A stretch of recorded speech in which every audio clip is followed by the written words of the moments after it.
Тэгэхээр яриага нүүрсний хулгайн эсрэг жагсаалаар эхлэе. Тэгэхээр энэ жагсаал ер нь хэрхэн эхлэв, өрнөл явцсан юу байв? Тэгэд хэрхэн төгсөв? Энэ жагсаалыг ер нь та хэрхэн дүгнжээ?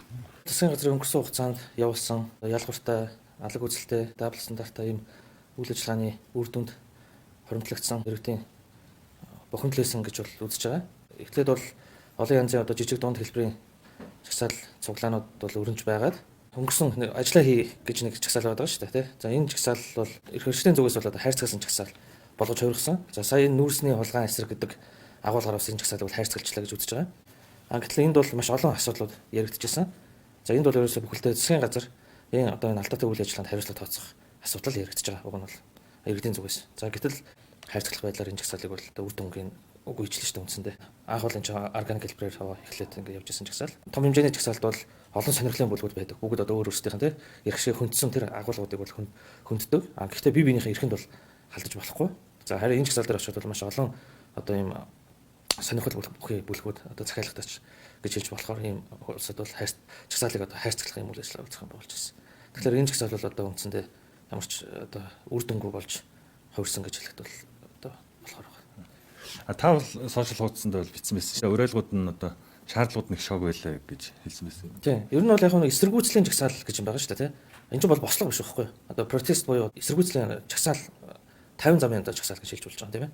50 замын жагсаал бол хэдийгээр тэр 50 байна уу тэр уур амьсгал өндөртэй байна. Энэ бол нэг бослого гэдэг юм үүмэн самун биш. Энэ өөрөө хариуцлага тооцоож эхэлж байгаа. Тухайн засгийн газарт энэ асуудал чинь болохгүй байна гэдэг агуулгаар жагсаж байна гэдэг бол шууд хариуцлага тооцоож чиглэдэг болохоос биш. Угаасаа ажиллаа хийж чадахгүй байгаа улсуудыг ажиллаа хийгээд өгөөч тэхүү гэж гуйдаг ийм жагсаал гэж бол дэлхийн хаач байхгүй шүү дээ. Асуудлаа дандаа нэг бол шийдвэрлэхэд чиглэсэн, нэг бол огцруулахад буюу хариуцлага тооцоход чиглэсэн байдаг. Нүүрсний хулгайч гэдэг нь бусад төсвийн за хөгжлийн банкны гэдэг нь бусад энэ бүх хулгай зэлгийн дээрэм томолтой холбоотой ажиллагаанд засгийн газар нь тэр жигтэй. Улсын хурлын олон тооны гишүүд холбогдсон. За үе үеийн засгийн газар хурлыг дамсан ийм том сүлжээ бий болсон байхад засгийн газарт эхний ээлжинд хариуцлага тооцож ээж за тэгжээж тэр эрх мэдлийн хамгаалтыг нь байхгүй болгож ээж хариуцлага тооцох асуудал ярих нөхөөс биш. Нийт тэр гэмт хэрэгт холбогдсон хүмүүсийн листийг тавьчаад тэнцэнээс ингээд сорчлоод гэмт хэрэгтнүүдийг илрүүлчлээ гэж засгийн газар нь өөрөө шүглүүлээ гэдэг ойлголт байхгүй шүү дээ. Засгийн газар өөрөө шүглүүлнэ гэсэн ойлголт хаач байхгүй шүү дээ. Шүглүүлнэ гэдэг чинь эрх мэдэл албан тушаалгүй байгаа. Эсвэл тэр тухайн тэр бүтц дотор ажиллаж байгаа тэр энгийн ерний үүргийнхэн дагуу шүглүүлж гарч байгаа энэ үйл явцыг хэлж байгаа болохоос биш. Бүх эрх мэдэл тэр хууль хяналтын байгууллагын хяналтыг гартаа хатгацсан байж шүглүүлнэ гэдэг ойлголт ерөөсөй байхгүй шүү дээ. Тэгэхээр нүүрсний хулгайн эсрэг жагсаал бол нүүрсний хулгайд холбогдсон хүмүүсийн нэрсийг эрэл зарлал гэж эхэндээ бол шаардж ирсэн. Тэгээд 17 хүний нэрийг бол ер нь ил болгосон шүү дээ. Та бол засгийн газар огцорж ээж энэ нүүрсний хулгайчд бүгд ил болно гэж хэлсэн байсан яа. Тийм. Тэгэхээр 17 хүн байгаа юм чинь цаана дахиад 17 хүн байгаа тийм. Тэгэхээр 50 100 хүн байгаа гэсэн үг байхгүй. Тэгэхээр 17 хүн нь бол хэн байх надад бол ерөөсөө сонирм биш байгаа. Ерөөсөө. Яг гэвэл нүүрсний хулгайн хэргийг хэн хууль ёсны болгож хувирсан юм. Ямар бүтц хэн ийм хууль ёсны болгож хувирах боломжтой гэдэг энэ асуудлын угтаа нь ярих хэрэгтэй болохоос биш. Нэгсээ зарлал гэж байна. Нэгсээ зарлахаар хууль хяналтын байгууллага бид нар чинь зарим шаардлагуудыг тавьж болно тийм. Хариуцлага тооцож болно, огцруулж болно. Тэр хүссэн үр дүндээ хүрэхин төлөө зорж болно. Гэхдээ хууль шүүхийн өмнө хүмүүр эртэгч байх ёстой. Шүүх гэдэг байгууллагаараа зөв бурууга дэнжлүүлээд энэ зөв буруу хэсгийг тогтоох ёстой. Улс төрийн зүгээр юм хайрцагсан акт хийчлээ шүү дээ. Үгэнд орохгүй байгаа улсуудаа чамайг энэ нэрсийн листенд оруулна шүү гэд. Үгэнд орохгүй байсан улсуудаа гэдэг юм өсөө зүгээр золиод гаргачих болох улсуудаа нэрсийн нийл зарлалдаг ч юм уу те. Иймэрхүү байдлаар авчих. Гэтэл засгийн газар нь өөрөө нүүрсний хулгайн хэрэгт баг бүхэлдээ шахах холбоотой байж нүүрсний хулгайн эсрэг тэмцэнэ гэсэн ойлголт байхгүй. Тэгэхээр засгийн газрыг огцруулснаар ямар үйл явц өрнөх юм бэ гэхээр засгийн газар огцруулна гэхээр Монгол төр докторгүй болдог гэдэг нэг юм утгагүй өөрсдөө хамгаалсан тайлбар хэлээд байгаа. Манайх ч парламентын засаглалтаа хууль тогтоох дэд байгууллага нь улсын хурл байж байгаа. Улсын хурл олонхын суудлыг эзэлж байгаа тэр эрх хөрөгч нам л өөрөө засгийн газараа хүссэн үедээ зохион байгуулж бүрдүүлэх бүрэн боломжтой. Тийм учраас ардын нам эрх хөрж байгаа намынхаа хувьд хэрвээ засгийн газар хангалтгүй ажиллаж байна гэж үзэх юм бол хариуцлага тооцоод тэр хүний нөөц сайтай гэж өөрсдөө ярьдаг шүү дээ. Шинэ засгийн газараа бүрдүүлээ. За энэ хугацаанд хууль хяналтын байгууллагууд ялангуяа энэ хэрэг түүхийг дараад байгаа сармжуулаад эсвэл ингэж юм төвөр байдлаар асуудал хандаад байгаа улсуудад хариуцлага тооцоод тэгээ бүгдэнд нь цагтаа хорд юм уу, хязгаарлалт юм уу, хилийн өрөөнд тавьд юм уу. Ингээд асуудлуудаа тооцоо явах хэрэгтэй байхгүй. Тэгэхээр одоо ингээд зүгээр сорчсон байдлаар гэмт хэрэгт оролцоотой улсууд нь өөрсдөө гэмт хэргийг бүх материалуудыг урдаа тавьчаад сорчсон байдлаар асуудлыг шийдэж байгаа байхгүй. Тэгэхээр энэ үндсэндээ асуудал яг тэр уг одоо суураараа хийж шийдэхгүй л гэдэг асуудал ирж байгаа. Та бол ерөнхий сайд оюун эрдэнэг бол нэлээд шүүмжилдэг хөө. Тэгэхээр энэ засгийн газрын ер нь бодлого үйл ажиллагаанд ямар үнэлт төгөлдөг гэж байна? Анх бол за оюун эрдэнэ гэдэг хүн ерөнхий сайд болсноос хойш энэ дабл стандарт буюу ялгууртай юм алга үзэлтэй үйл ажиллагааг явуулж ирсэн. Одоо засгийн газрын зохиомлоор үүсгэсэн юм одоо хөл хорой бүхий ялгуурлан гадуурхалтай яг ийм цаг үе гэж бол таарсан. За гадаас гацсан монголчууд гээл засгийн газрын хэрлэх газрын дараагаар ажиллаж исэн.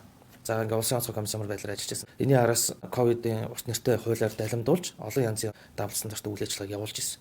За эдгээр үйл ажиллагаа нь нэгсэндээ хуулийн өмнө хүн бүр эрхтэй байх гэдэг энэ зарчмыг хангахгүй байсан учраас засгийн газрын үйл ажиллагаа шүүмжлэлтэй хандсан. Энэ тавьж исэн шаардлага иргэнийхээ хувьд өрнүүлжсэн хөдөлгөөн үйл ажиллагаа маань сүүл рүүгээ бол одоо оюун эрдэнэ гэдэг хүний одоо тэр хувь хүнд нь бодвол юу гэдэг тэр хүнд одоо зуугдах тэр хүн одоо надад одоо ямар нэгэн хэлбэрээр ус санах ийм үйл явц руу одоо явчихуу гэдэг. Засгийн газрын үйл ажиллагаанд бол өнөөдөр яг аваад үзчихээ за энэ ингээ болчлоо доо гэдэг үйл ажиллагаа бол яг үнэндээ бол алга. За төмөр замын бүтээн байгуулалт гэж ярьлаа, мохор төмөр зам тавьчлаа. За өргөн цариг гэл яг л нөгөө Алмагийн Батбалга гэж хүний Монгол улсын хөгжлийг эдийн засгийн өсөлт дэвшлийг хязгаарлаж исэн тэр үйл ажиллагааны үргэлжлэлийг хийгээл явж байгаа адилхан. Өнөөдөр ч гэсэн тэр Батбалга гэдэг хүн нь чөлөөтэй явж л байгаа. Өнөөдөр нүүрсний болгоо дээр ярьсан шүү дээ. Нүүрсний болгоо гэдэг хөгжлийн банкны айлал асуудалтай холбогдлолтой хэрнээ тэр хүн усул чөлөөтэй явж л байгаа. Тэгээд баахан жаргахан өдөр оролдоо явж байгаа. За тэр бусад бүтээн байгуулалт орон нутагт гэж байгаа түүх соёлтой холбогдуулан болон орон нутгийн хөгжлийг нэмэгдүүлэх хөтөлбөрүүд гэж байгаа. За дараа нь ковидын дараах 10 их найдын хөтөлбөр гэж байгаа. Эхэндээ одоо энэ тэрбум төрний асуудал яригддаг болсон. Одоо сүүлийн үед бол ерөөсөө их найд гэдэг хөтөлбөр төсөл юмнууд яригддаг болсон. Хулгай зэрэг яригддаг болсон тийм. 10 их найдын хөтөлбөрийг өнөөдөр хэн ч асахгүй. Яагаад асахгүй? 10 их найдын хөтөлбөр бол зүгээр салхинд хийсэд алга болсон шүү дээ. Дахиад нөгөө жижиг дунд үйлдвэрлэлийн дэмжих сан гэдэг том хулгай явсан. Энийн араас дахиад за одоо жинкнээсээ энэ 10 их найдын хөтөлбөрөөр жижиг дунд үйлдвэрлэл одоо эрхлэгчтэй дэмжнэ гэдэг байдлаар баахан мөнгө тараасан. Эрх барьж намын хамаарал бүхий этгээдүүдийн гараар салгаар усаад дууссан. За ингээд үр дүнтэй юм одоо яг юу байна гэхээр байхгүй байгаа байхгүй. 2050 гэдэг юм том хөтөлбөр гаргаад тавьчихсан. За хар хоринг одоо явандаа тий улсын нийслэл ер нь бол одоо эхний ээлжинд одоо хот байдлаар хөгжүүлнэ гэдэг асуудал ирж байгаа. Гэтэл тэр хар хоринг гэдэг газар чинь түүхийн судалгаа шинжилгээ тий малтлага юмнууд хийгдэж дуусааг байгаа, эхлэж байгаа. Тэгээ тийм одоо үнэтэй хосгүй үнэтэй түүхэн газар очиад Орос улсны хороол барина гэж яриад байж болохгүй. Тэгэхээр ингээд оюун эрдэнэ ярьсан хийсэн тэр ажлуудаас яг юу нь бүтчихэд байгаа. Бомбын сэргэлт гэл ингээ 120 орчим тэрбум төгрөгийн одоо би андуураг бол төрөхтэй тэнцвүүц хэмжээний буцалгүй тусламжаар бүгд баримтагдаар дууссан. Замын үд бомбтод одоо хилийн одоо шалган нэвтрүүлэх бомбын тэр барилга байгууламжтай холбоотой юм бүтээн байгуулалтыг хийж өглөө. За энэ дээр нь ядаж одоо тухайн тусламжийг үзүүлсэн хөрш улсад талархал илэрхийлэх байтугай нэр усыг насч байгаа бомбын сэргэлтийн хүрээнд ийм ажил засгийн газар хийлээ энэ төр гэдэг ийм худал ташаа мэдээлэл эрдийнхэн толгой тарихыг одоо ирүүлээ явж штэ. Тэгээ үүндээ оюун эрдэнэ засгийн газарт яг хийсэ маа одоо ийм юм хийчлээ гэд маа гэд одоо үзүүлэх зүйл бол үүндээ байхгүй байгаа учраас оюун эрдэнэ засгийн газрын үйл ажиллагаанд зөвхөн шүүмжлэлтэй хандж байгаа. Тэрнээс тэр хувь одоо оюун эрдэнэ гэдэг хүн анх бол одоо их гоё уянга хайлттай зүйл ярьж байлаа шүү дээ. 80-ад оныхон те улс төрд хүчтөр орж ирлээ ч гэдэг юм шин залуу үеийнхэн улс орноо одоо ачааг энэ өөрхөн энэ төр гэл тухайн үед бас энэ ажилтны байр суурьтай л байлаа. Ер нь бас нэг юм хийчих юм болов нэрэж одоо юм хийчих юм болов энэ төр гэсэн тийм цаг үе бас байлаа шүү дээ. Тэгээ харамсалтай нь бол нөхөр анханасаа худлаа ярьсан. Ерөөсөө л яг медиа чиглэлээр дандаа контентоор те яг нөгөө Халтмаагийн Батбалга нөгөө том макетууд хийгээд тэрүүгээр хүн амтан ингээд заллаад ирдэг шиг буруу юмас сурцсан юм байна л да.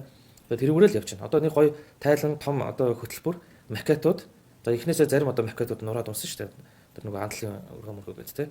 Иймэрхүү татвар төлөгчдийн мөнгө за гадны дотны зээл тусламж за энэ төсөв төрөнд уул уурхаан баялагаас хоригдлогдож байгаа төсөв мөнгийг үр ашиггүй зарцуулах үйл ажиллагаанууд нь бол одоо бүх засгийн газрын үед хамгийн өндөр төсөвтэй, хамгийн өндөр зардалтай, хамгийн хулгай зэрэгтэй, хамгийн хариуцлагагүй үр дүнгүй үйл ажиллагаа явуулсан юм засгийн газар болно шүү. Өмнөх засгийн газрууд бол зах зээлийн нийгэм шилжснээс хойш шилжилтийн ийм цаг үед байсан. Энэ цаг үед бол хүн хэцүү. Өөрөөсөө хуваагаа дээрэмдээ идчихэж гээд хэдэн дарга нарт хувааж идэх тийм төсвийн мөнгөгүй ч үе байлаа шүү дээ. Нийгмийн одоо шилжилтийн энэ зааг дээр маш хүн хэцүү цагууд байсан. Өөртөө нөгөө оюун эрдэнэ хэлдгээр амаргүй цаг үед бол жинхэнэ төс цаг үед байсан. Өнөөдөр бол тийм амаргүй цаг үе бол биш. Олон улс гэдэг юм чинь бол дэлхийн ертөнцийн гэдэг юм чинь хавтгай болчлоо. Олон улстай хэрвээ зөв бодлогоор зөв харилцаж чадах юм бол амарч байдлаар харилцах боломж болцоо нэгтчлээ. За ийм байж хахад нөхөр бол аль буруу тал руу зүглээл аль буруу талаа барайл тэгээд ороод ирсэн 5 цаасыг нь буруу юм зарцуулчаал ийм үр дүнгүй үйл ажиллагаа явуулчаа. Тэгээд зүгээр одоо иргэдэн энэ асуудлаар нь шүүмжлэл өрнүүлэхлээр тэдгээр иргэдээр янз бүрийн юм хувийн субъектив байдлаар өс сандаг, хэрэгтэй үүсгдэг, цалгаан зэрлүүлдэг.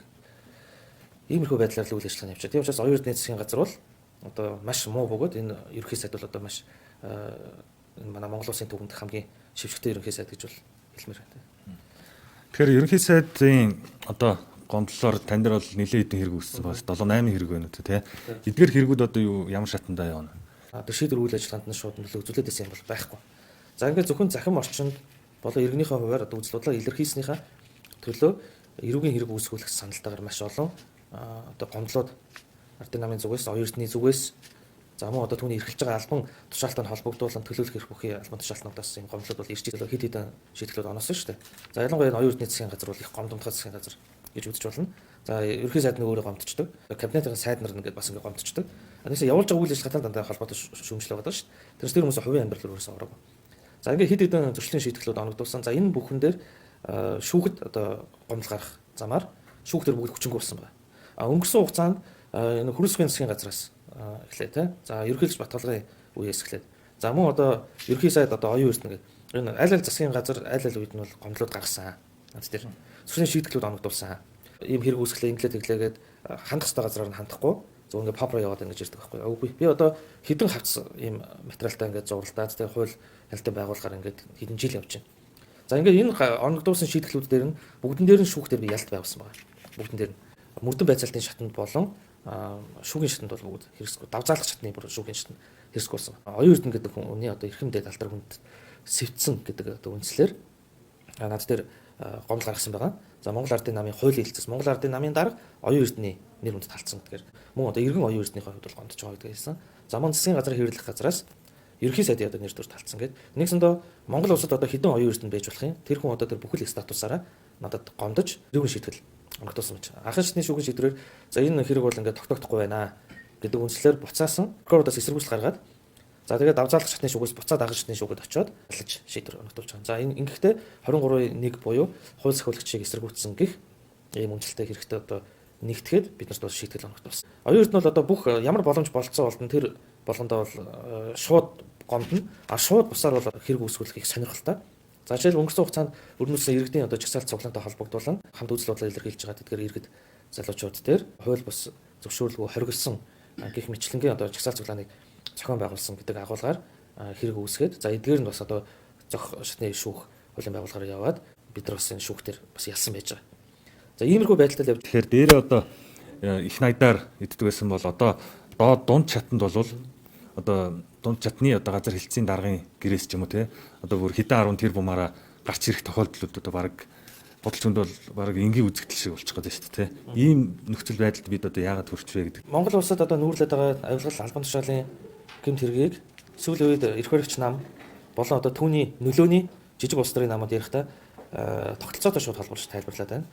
За одоо ингэж байгаа учраас бид нар үндсэн хуулиа нэлээд том хэмжээний өөрчлөлт аль эсвэл цоошин үндсэн хууль хийж иж үүнээс салах юм байна гэдэг ийм хол яваад эхэллээ. Одоо байгаа үндсэн хуулиа бүрэн утгаар нь мөрдөөгүй хийж иж дахиад одоо шинэ үндсэн хууль шинэ үндсэн хуулийн өөрчлөлт рүү явж энэ одоо холгой зэлгээс сална гэдэг энэ бол бүтэхгүй. Энэ холгой зэлгээ хийгээд байгаа сүүл одоо тэр баригддаг өрдөг нөхөр бол өөрийнх нь мэдлийн гэх юм уу те өөрийнх нь одоо хулгайлсан гэх юм уу те тийм мөнгө бол одоо биш байгаа тийм шүү дээ. Дамжуулах, хуваарлах, хадгалах гэдэг юм уу те нэг тийм үйл явцыг бол харуулад байна. Тэр холбогдож байгаа нэр ус юмнуудыг харахлаа. Гол одоо эрх мэдэл тэр гар үсийг зурж байгаа. Эсвэл энд одоо нөлөөлж байгаа. Энийг зохион байгуулж байгаа, хянж байгаа, контролж байгаа тэр хэсгүүд бол яг юм одоо шийдсэн байж болохоор юм хулгайч нарыг нэгсэндээ ёс зүйн одоо юм моралгүй этгээдүүдийг яг гүйцэтгэхдээ дунд шатны одоо тийм албан тушаалтаар авч тавиад тэгээд нөхдүүдээр гол одоо хар ажлыг хийлгэж штэ. За тэгээд тэр мөнгө цаасаа бол дамжуулж авч байна. Тэгээ ийм одоо кейсүүд бол бусад улс орнуудын түүхэнд одоо энэ чинь баримт кино болон ном хэлбэрээр те маш олон кейсүүд ингээд бичигдээд түүх болоод үлдсэн байж байгаа. Тэндээс бид нар ингээд одоо суралцаж болно штэ. Ингээд улс орныг ингээд тооноод идэм байх. Энээс нь ингэж сэргийлэх юм гэдэг түүхэн жишээнүүд байж. Тэгэхээр энэ дунд шатны албан тушаалтнууд хулгайлаад дээгүүр нь оюун эрдэнэ засгийн газар энэ хулгайтай тэмцгээл зовоод байна гэдэг ийм уянгийн халилыг л одоо нэгсэндээ нийгэм санал болгоод байна шүү дээ. Түлхээд байна. Үгүй юм аа. Энэ бол тэр дунд шатны албан тушаалтнууд бол ерөөсөө тэр эрх хөрж байгаа, эрх мэдлийг одоо хянж байгаа тэр улсуудын одоо гол гүйцэтгэх гарвал дамжин өнгөрөх л одоо ийм цэг байдаг байхгүй. Тэрнээс дунд шатны албан тушаалтнууд очиод хэн нэгэн даргын өрөөнд орж гар үсээ зуруулаад хэдэн тэрбум мөнгө хулгайлаад байна гэсэн ойлголт байхгүй шүү дээ. Энэ бол ерөөсөө бүхэлдээ энэ цаг үед энэ одоо үндсэн хууль энэ улс орон чинь ерөөсөө болохоо болцсон байна. Тэгсэн хэрнээ тэр болохоо болгоцсон байгаа улсууд нь одоо дээрээ байж байгаа. А тэр улсууд нь шүгэл үлээгээд байна. Тэр улсууд нь энэ нийгэм улс төр эдийн засгийн байдлыг янзлах гад байна. Тийм учраас одоо энэ зүйлийг өөрчлөе гэдэг нэг ийм агуулгууд түлхээд байна шүү дээ. А тэгвэл бид нар асуудлыг арай жоохон эрүүлэр харах хэрэгтэй байгаа байхгүй. Хаанаас эхэлтэй, хэдэн оноос эхэлтэй юм те. За энэ яг энэ байдал нь одоо жишээлбэл 20 30 жилийн хугацаанд үргэлжилсэн болсон чинь өөр хэрэг шүү дээ.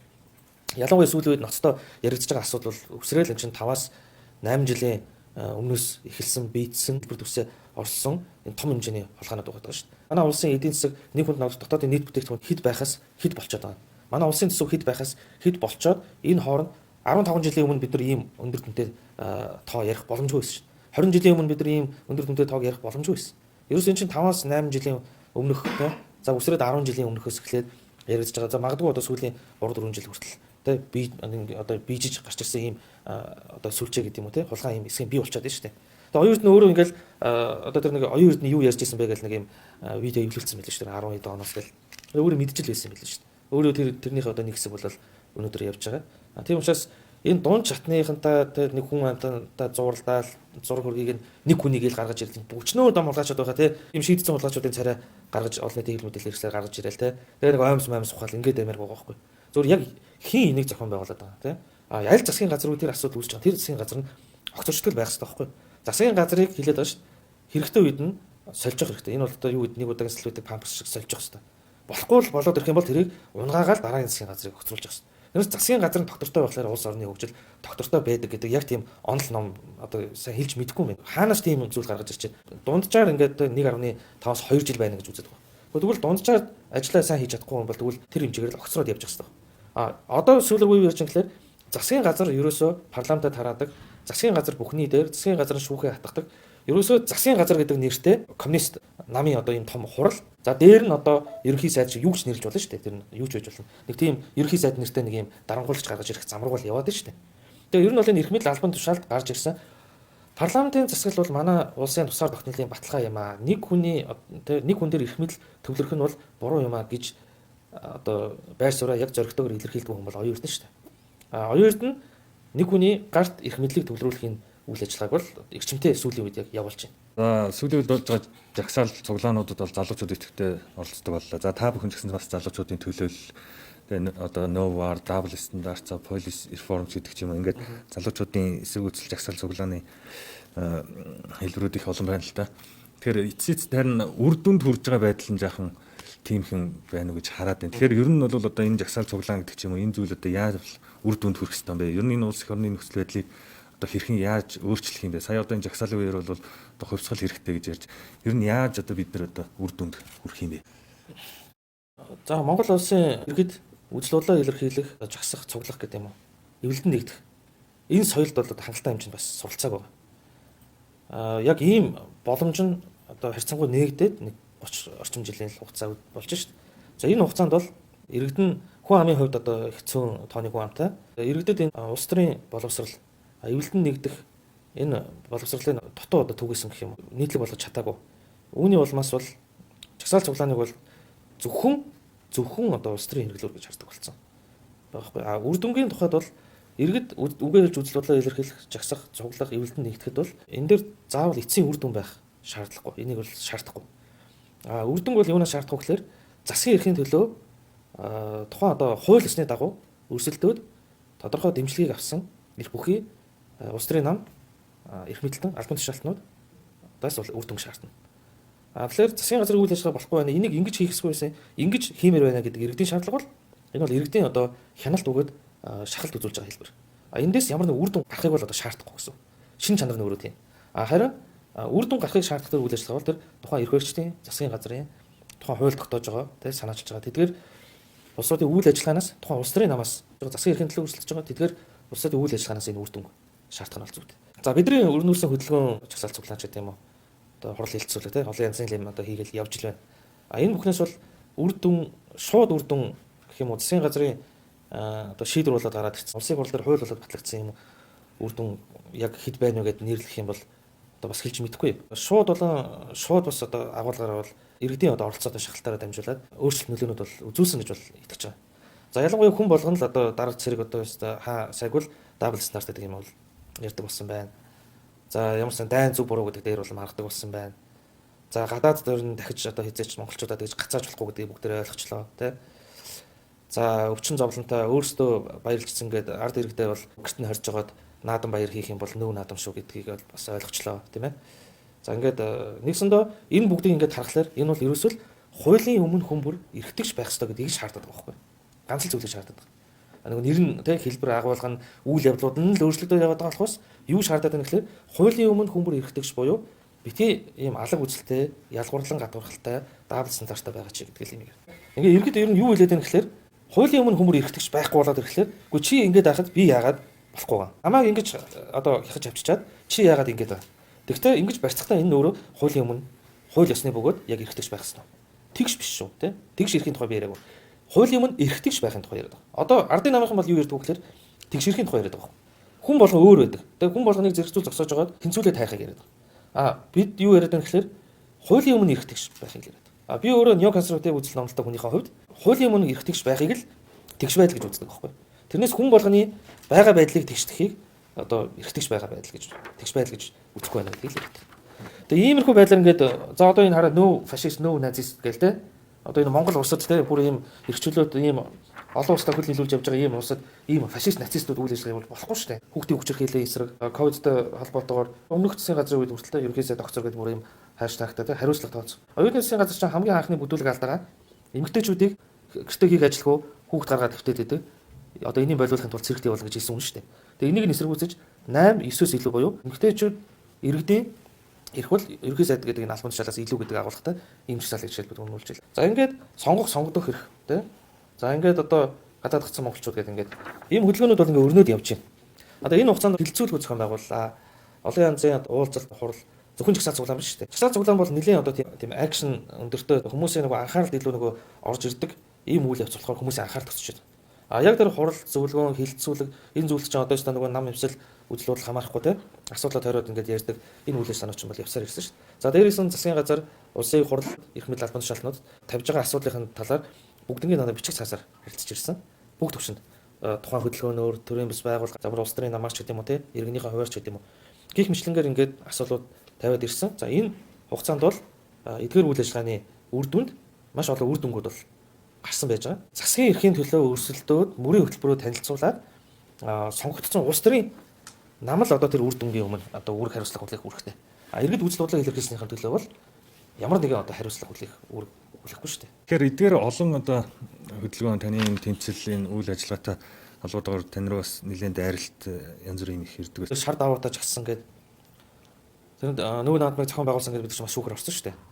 Тэгээ тогтоодог учраас энэ одоо шийтгэл бол хүчингүй болгосон байж. Тэр шар даваа жишээлбэл гадаад гацсан монголчууд хөдөлгөөний үеэр гадаад гацсан монголчуудын арга гэрийнхэн гарын үсэг зурх одоо зорилготойгоор тусгаар тэмдэглэлийн ордны гадаа тэр шар даваанд бол гарын үсэг зурж эхэлсэн шүү дээ. Тэр чинь нөгөө тийм олон хүн байхгүй учраас эхний 10 хэдэн метр дээр нь зурагдаад урлагантаа ингээд далд ийцэн байсан. Нүү наадам дээр гаргаж ирэл бүгд гарын тэрэн дээр ч бас л бүгд янз янзын үзэл бодолтой хүмүүс үгээ бичсэн. Тэрийг нь одоо хизээ нэгэн цагт үзэл бодлоо илэрхийлэх тэр соёлд суралцах явцдаа бид нар юу хийсэн бэ? Монголчууд иргэд одоо ямар байдлаар үзэл бодлоо илэрхийлэх гэж оролдож исэн бэ гэдэг зүйлийн одоо түүхэн гихч баримт болгоо тэр зарим одоо материалууд бол хадгалсан байгаа шин. Тэгээ хизээ нэгэн цагт төвдөл ба дээр ч юм уу те ийм үзэсгэлэн гаргах гэсэн юм бодолтой байгаа. За байгалийн түүхийн музей жишээлбэл нуурахад зарим хээ угалц тоосго нуурж боторч унах гэдэг гэсэн те шинэ тоосго мод ингээд аваад бас хадгалсан байгаа. Заримдаа жилдээ нэг удаа гаргаж ирээд бас үзэсгэлэн энэ төр зохион байгуулждаг. Жагсаал дээр тэр цагаан давууг бид нар авч утсан. Цагаан давууг авч очиход тэндээс эрүүл ухаантай хүн бол нэг зүйлийг анзаарч болох байсан. Тэр цагаан даван дээр яг органик чагсаж цуглаж байгаа байхгүй. Яг нөгөө хайрцаглагдсан нөхдүүд бол эсвэл захиалгатай нөхдүүд бол органик чагсаж тий одоо бие эрүүл мэндтэй нийт хөрөнгөд талдах тэр үйл ажиллагааг явуулчихсан. Энэ бүгдийг бол одоо ойлгох цаг хугацаа бол ирэх байх. Одоо юу ч хийсэн жоохон нэг өнгөтэй өөддөө жоохон шинэлэг тий иргэдийн оролцоотой идэвхтэй санаачлагтай үйл ажиллагаа хийгдчихээр гадны цус албаны санхүүжилтаа эсвэл тэр намынх энэ намынх миний хамаарал бүхий хүн гэдэг ийм байдлаар асуудал хандаад байна л. Тэгээ эрүүл ухаанаар яг энийг одоо жоохон логиктойгоор ингээд асуудлыг харах юм бол энэ бол нэг тийм ойлгож ядах асуудал биш байхгүй. Яг л одоо би жишээлбэл хин нэгнийг төлөөлөхгүй. Би гагцгүй өөрийгөө төлөөлнө. Би өөрийгөө төлөөлөхдөө надад таалагдахгүй зүйл байвал би тэрийг эсрэг үлдсэн. Ерөөсөө л ийм ингээ. Хэрвээ би улс орны одоо шийдвэр гаргах үйл явцад оролцох одоо хэрэгцээ шаардлага үүсэх юм бол эсвэл оролцохыг би хүсэх юм бол хинээс ч асуухгүй би бас тэр оролцоогоо нэр мэрээ дэвшүүлээд ингээ явдаг штэ. Тийм үйл ажиллагаар орно. Би иргэн хүнийхээ хувьд одоо идэвхтэй үйл ажиллагаа өрнүүлэх нь би ямар нэгэн хариуцлага гэдэг юм те үр дүн шаардлагагүйгээр би өөрийнхөө үзэл бодлыг илэрхийлэх нь бол энэ бол миний бүрэн эрхийн асуудал байхгүй. А тийм учраас тэр үр дүн, харлага сэрдлэг тэр зүйлүүдэд тэр би чадна гэд гараад ирсэн эрх мэдэл албан тушаалтнуудад тавих хэрэгтэй байхгүй. Тэрнээс эргэн хот баяж төш. А эргэн хот баяр бол ажлынхаа цаг завсраар үзэл бодлоо илэрхийллээ. Ганц хоёр хурал хилцүүлэхт оролцлоо. Ганц хоёр удаа жагслаа, тийм ээ. Үзэл бодлоо илэрхийллээ. Үзэл бодол одоо нэгтэй байгаа гэдэг мэдлэх төстэй байгаа одоо залуучууд иргэд те найс нөхдөдөө эвлэлтэн нэгдэж жагслаа цуглалаа. Ингээд болно шүү дээ. Үйл ажиллагаа ердөө ийм л хүрээнд явж. А гэтэл би одоо энэ улс орныг хөгжүүлнэ, те. Таныг одоо ажилдаа орлоготой байлгах нь амьдралыг чинь дээшлүүлнэ. Улс орноо хөгжүүлнэ гэж амлаад тэгээд улс төрийн намаас өөрийнх нь нэр усыг дэвшүүлээд сонгогдоод гараад ирсэн. Тэр улс төрийн институтсээр бүр ингээд 60-70-аараа 50-60-аараа эрх мэдэл ингээ авчихсан. 10-20-оор эрх мэдэл авчихсан. Энэ улсууд л одоо уг нь ажлынхын тайланг тавьж ямар үр дүн гаргасан гэдгээ олон нийтэд тайлбарлах хэрэгтэй байхгүй. А тэрнээс засгийн эрхэнд гарчаад эрх мэдэл албан тушаалд очичоод тэнгүүтээ та нар яахаараа үзэл бодлоо илэрхийлдэг. Та нар яахаараа ингэж олон нийтэд нөлөөлөхүүц юм үзэл бодлыг илэрхийлж чадаад байгаа гэж шийдэхэд ээж болохгүй байхгүй. Тэгэхээр засгийн газар л өөрөө өөрсдөө талент харах хэрэгтэй. Тэрнээс энэ үзэл бодлоо илэрхийлж байгаа иргэдийн эрхэнд халдаад байх ямар ч шаардлага байхгүй. Ингэж ирүүжүүлээд шийдгээд ял оноогод байх ийм шаардлага бол байхгүй. За одоо энэ сүүл рүү бол одоо энэ чинь нэг халдлага сүрдүүлэг занлахын хэлбэр рүү ороо явцсан л та. За тэгээд уг нь бол их ордод л нэг одоо амар тасглаад жаргаад байдгүй юм хаа те. Ядаж нэг юм одоо иргэн өнөөхөө хувьд идэвхтэй иргэн байл гэсэн санаа явж байгаа уг нь бол.